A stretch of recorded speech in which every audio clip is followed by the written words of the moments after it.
Good afternoon, CFM. This is Coach Matt with a fun Saturday partner workout for you. Let's begin with 2 rounds through. Begin each round with 2 minutes of your choice warm-up pace cardio, and then we're gonna do some big arm circles, get the arms loose and warmed up.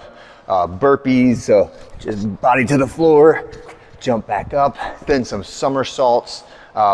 If somersaults are not your jam, you're more than welcome to do log rolls, but do some kind of tumbling where you're changing your horizon relatively swiftly and having to adapt to a little bit of dizziness.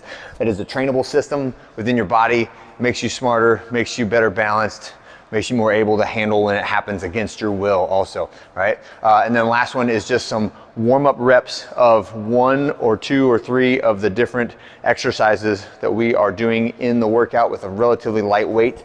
So the first one is a front squat. Right, so squatting all the way down, standing all the way up. If you need to cross your hands over and do the I Dream of Jeannie grip, that's fine. Do like a power clean and then swap your grip. The next one is shoulders to overhead. So this one could be either strict press, which I don't recommend, push press, which is fine, or a push jerk, which is a little more efficient, but takes a little bit longer than the push press. And then the last one is a ground to overhead. So a couple options on this. The first one could be just a power clean and jerk. Another one could be a snatch, right? A power snatch or a squat snatch. Any of those are fine as long as the bar starts touching the ground. There's good mechanics as you go through the middle, and that we finish with the arms, legs locked out and the body standing tall with my head slightly forward of the bar at the top, okay? So that'll be our 3 barbell movements that we're doing. The other movements we'll have would be either a body weight or some type of gymnastic movement in the workout, okay? So this is a partner workout, so we're going to be in a what's called a pace horse, racehorse format. So that means the racehorse is the only one who is counting reps or counting rounds, and at the end of the workout, it will be the total number of rounds completed by the racehorse as you go through the whole workout, and the racehorse just switches every time the pace horse completes their required standard of work, okay? So in today's workout, the pace horse is always going to be running, and the runs are going to go down in intervals as I'll explain in a second. So it's just 3 big blocks.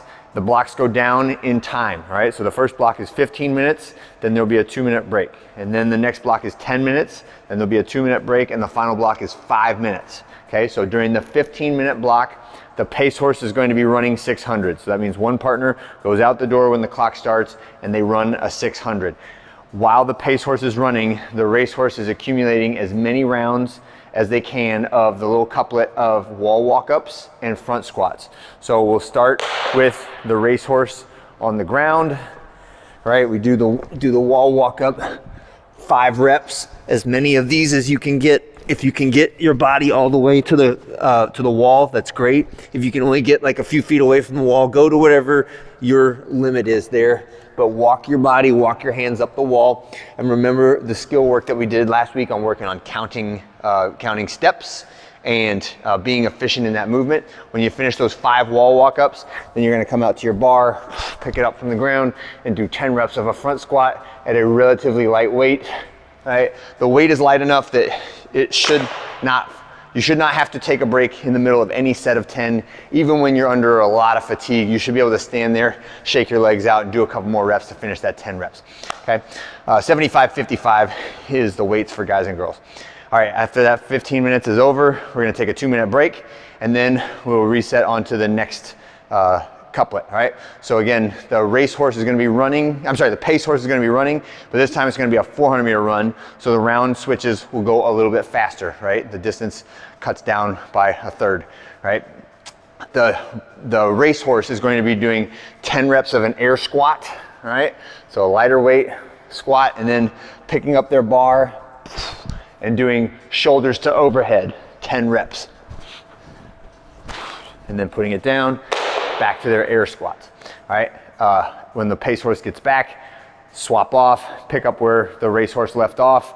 So if I was in the middle of, let's say I was hit 5 shoulders to overhead, and my pace horse comes in and tags me, I put the bar down, I say I was on number 5, and I run out the door, and then they pick it up and they do 6, 7, 8, 9, 10, and keep on going, okay? So keep a constant running tally of what you guys have accumulated as far as the body weight and the barbell movements. At the end of that 10-minute block, we have another 2-minute break. Then we'll do our final block of work, which is 5 minutes long. And on this one, the racehorse is just doing ground to overheads, and the pace horse is running 200s, right? So a 200-meter run should be in the range of a minute, and I've got that minute to get as many reps of ground to overhead as I can, whether it's that power clean and jerk, squat clean and jerk, snatch, whichever one suits your fancy. And a lot of times on that one, I'll start off with the power snatch, and then when my arms, I get tired of doing that, heart rate goes higher, then I can do the power clean and jerk, which just takes the tempo down a little bit, makes it a little bit easier to do when you're fatigued, all right? And that is our workout for today. At the end, it should be one big count of rounds and reps completed. I hope you have a great one. Hope your deadlift max went great, and I'll see you guys on Monday.